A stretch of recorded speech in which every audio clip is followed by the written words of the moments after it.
Praise the Lord. இந்த August மாதத்தில் 4ஆம் தேதி ஆகிய இந்த ஞாயிற்றுக்கிழமையின் காலை வேளையில் தேவ சமூகத்தில் வந்திருக்கிற ஒவ்வொருவரையும் கர்த்தர் தாமே ஆசீர்வதிப்பாராக.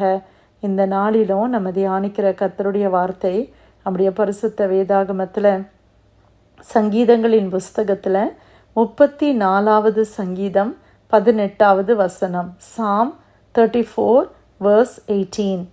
நொறுங்குண்ட இருதயமுள்ளவர்களுக்கு கர்த்தர் சமீபமாயிருந்து நறுங்குண்ட ஆவி உள்ளவர்களை ரட்சிக்கிறார். அல்லேலூயா. அருமையான இந்த வசனத்துக்காய் கர்த்தரை ஸ்தோத்திரிக்கலாமா? நொறுங்குண்ட இருதயம் உள்ளவர்களுக்கு கர்த்தர் சமீபமாயிருந்து நறுங்குண்ட ஆவி உள்ளவர்களை ரட்சிக்கிறார். இன்னைக்கு நம்ம எப்படிப்பட்ட நிலைமையில் இருக்கிறோம் பிரியமானவர்களே? நொறுங்குண்ட ஒரு இருதயத்தோடு நீங்கள் காணப்படுறீங்களா? வசனம் சொல்லுது, அப்படிப்பட்டவர்களுக்கு கர்த்தர் தூரமாக இல்லையா, ரொம்ப சமீபமாக இருக்கிறாராம். ஆமேன். அதற்காக கர்த்தரை ஸ்தோத்திரிக்கலாமா? ஆண்டவர் உங்களுக்கு ரொம்ப அருகில் இருக்கிறாங்க. நீங்கள் ஆண்டவருக்கு ரொம்ப பக்கத்தில் இருக்கிறீங்க.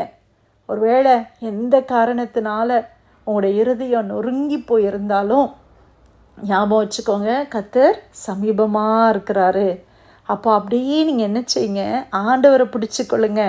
அந்த கஷ்டமான சூழ்நிலையில், அந்த நொறுங்கி போயிருக்கிற சூழ்நிலையில் அப்படியே தேவனை என்ன செய்யுங்க, சார்ந்து கொள்ளுங்க பிரியமானவர்களே.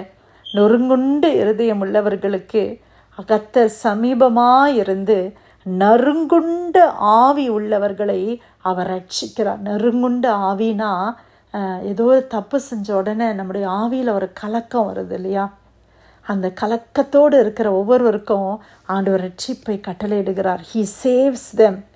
ஆண்டவர் ரட்சகராக இருக்கிறார். நம்ம என்ன தப்பு பண்ணாலும் நான் தேவனை விட்டு நம்ம தூரமாக போக வேண்டிய அவசியம் இல்லை.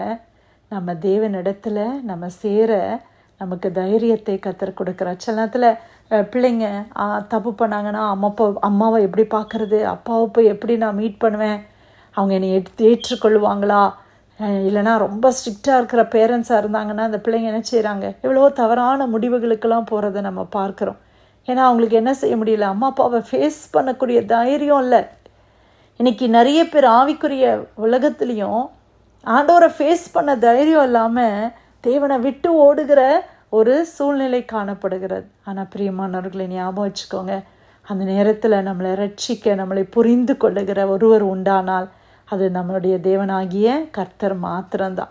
நம்ம ஆண்டவர் கிட்ட தான் வரணுமே ஒழிய ஆண்டவரை விட்டு நம்ம விலகி போக வேண்டிய சூழ்நிலையே கிடையாது.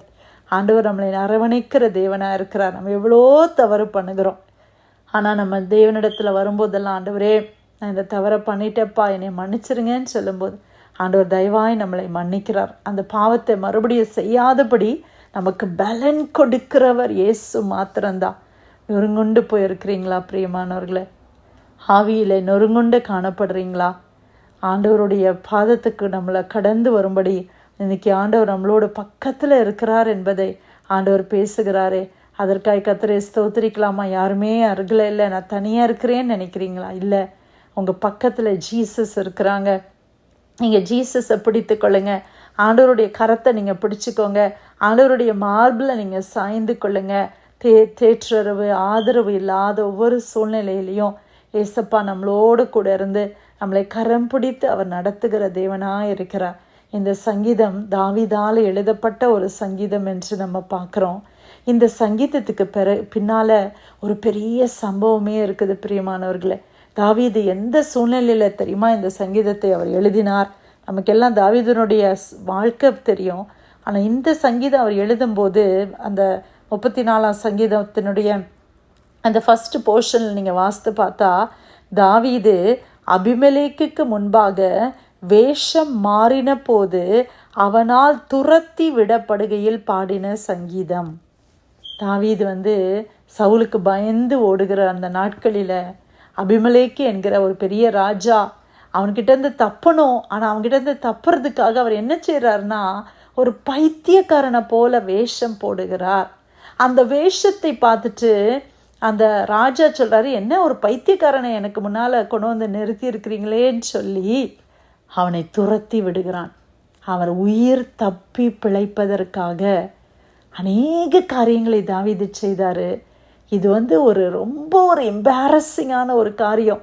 ஒரு பைத்தியத்தை போல் யோசித்து பாருங்கள். நம்ம ஒரு பைத்தியமாக நடிக்கணும்னா இவ்வளோ கஷ்டம் இல்லை. அவர் அந்த மாதிரி ஒரு தாழ்வான ஒரு சூழ்நிலையில் துரத்தி படுகிற ஒரு சூழ்நிலையில் இந்த சங்கீதத்தை அவர் எழுதுகிறார். அப்போ அவர் இருதயத்தில் எவ்வளோ நொறுங்குண்டு போயிருப்பார்ல, எவ்வளோ புரோக்கன் ஹார்ட்டடாக அவர் இருந்திருப்பார் இல்லையா. எவ்வளோ ஒரு நாவியில் நொறுங்குண்ட ஒரு நிலைமையில் அவர் சொல்கிறாரு, இந்த நிலைமையிலையும் கர்த்தர் சமீபமாகத்தான் இருக்கிறார். அப்போ தேவனை அவர் எவ்வளோ தூரம் நம்புகிறார்ல. நம்முடைய வாழ்க்கையில் நம்ம எந்த தாழ்வான பகுதியில் நம்ம போனாலும் நம்ம கூட ஒருவேளை அநேகர் அந்த நேரத்தில் இல்லாமல் அப்படி பறந்துடலாம். ஒருவேளை உறவுகள், நண்பர்கள், அநேகர் நம்ம ரொம்ப தாழ்வான சூழ்நிலையில் போகும்போது நிறைய பேர் நம்ம கூட இருக்க மாட்டாங்க. அப்போ ஒரு தனிமையில் நம்ம இருக்கிற மாதிரி இருக்கலாம். ஆனால் ஞாபகம் வச்சுக்கோங்க, உங்கள் பக்கத்தில் கர்த்தர் சமீபமாக இருக்கிறார். ஆமென். உறவுகளும் நண்பர்களும் நம்மளை விட்டு எங்கே தொலைவு தூரத்துக்கு போனாலும் நீங்கள் தனிமையாக இல்லை, கர்த்தர் உங்கள் கூடவே தான் இருக்கிறார். அதுதான் தேவனுடைய அன்பு, அதுதான் தேவனுடைய சிநேகம். ஆண்டவருடைய அன்புக்கும் மனுஷர்களுடைய அன்புக்கும் இருக்கிற பெரிய வித்தியாசம் என்னென்னா, தேவன் நம்மிடத்தில் எதையும் எதிர்பார்க்காம நம்மளை நேசித்து தன்னையே ஜீவ பலியாக கொடுத்து நம்மளை நேசிக்கிறார். ஆனால் மனிதர்களுடைய அன்பு எப்படி இருக்குது? நம்மக்கிட்டேருந்து என்ன கிடைக்கும் அப்படின்னு எதிர்பார்க்கிற ஒரு அன்போடு அவங்க இருக்கிறதுனால ஒருவேளை நம்மளால் அவங்களுக்கு எதுவுமே கொடுக்க முடியாத சூழ்நிலைகள், இல்லை நம்மளால் ஒரு அவமானம் அப்படின்னு வரும் பொழுது அநேக மனிதர்கள் நம்மளோடு இருப்பது இல்லை. ஆனால் ஜீசஸ் எல்லா சூழ்நிலையிலையும் நம்ம கூடவே இருக்கிறார். அல்லேலூயா. இன்னைக்கு இருதயம் நொறுங்குண்டவர்களாக ஒருவேளை இந்த செய்தியை நீங்கள் கேட்குறீங்களா? பிரியமானவர்களே, நீங்கள் தனிமையாக இல்லை, நீங்களோடு கூட இயேசு இருக்கிறார். கர்த்தர் உங்களுக்கு சமீபமாக இருக்கிறார். ஆண்டவருடைய கரத்தை நீங்கள் அப்படியே பிடிச்சிக்கோங்க. உங்கள் கரத்தை நீட்டி, ஏசப்பா என் கரத்தை நீங்கள் பிடிச்சிக்கோங்க அப்படின்னு சொல்லுங்கள். ஆண்டவர் தன்னுடைய ஆணி பாய்ந்த கரத்தினால உங்களுடைய கரத்தை அவர் பிடித்து கொள்வார். உங்களை தோளிலே சுமந்து செல்லுவார். நம்முடைய தேவனை போல ஒரு தேவன் இல்லை பிரியமானவர்களே. நம்ம கர்த்தரை போல நம்மளை நேசிக்க இந்த பூமியில் ஒருத்தருமே கிடையாது. நமக்காக தன்னுடைய கடைசி சொட்டு ரத்தம் வரைக்கும் நம்மளுடைய ஜீவனையே கொடுத்து நம்மளை நேசித்திருக்கிறார் என்றால் அவரால் நம்ம எவ்வளோ விசேஷமானவர்கள் இல்லையா? நம்மளாம் எவ்வளோ ப்ரெஷியஸ் இல்லை ஆண்டவருடைய சமூகத்தில். மனிதர்கள் நம்மளை பயனற்றவர்களாக, யூஸ்லெஸ்ஸாக நம்மளை நினைக்கலாம். ஆனால் ஜீசஸ் உங்களையும் என்னையும் வேல்யூபிள் ட்ரெஷராக பார்க்குறார். ஒரு பெரிய வேல்யூவாக நம்மளை பார்க்குறாங்க. ஆண்டவரை நீங்கள் சார்ந்து கொள்ளுங்கள். சங்கீதம் 34:18 நொறுங்குண்ட இருதயம் உள்ளவர்களுக்கு கர்த்தர் சமீபமாயிருந்து நறுங்குண்ட ஆவி உள்ளவர்களை அவர் ரட்சிக்கிறார். கர்த்தர் கொடுத்த இந்த நல்ல வசனத்துக்காய் கர்த்தருக்கு நன்றி செலுத்தி இந்த ப்ரேயர் லைனில் வந்திருக்கிற யாராவது ஒருத்தர் நம்ம ஜெபிக்கலாமா?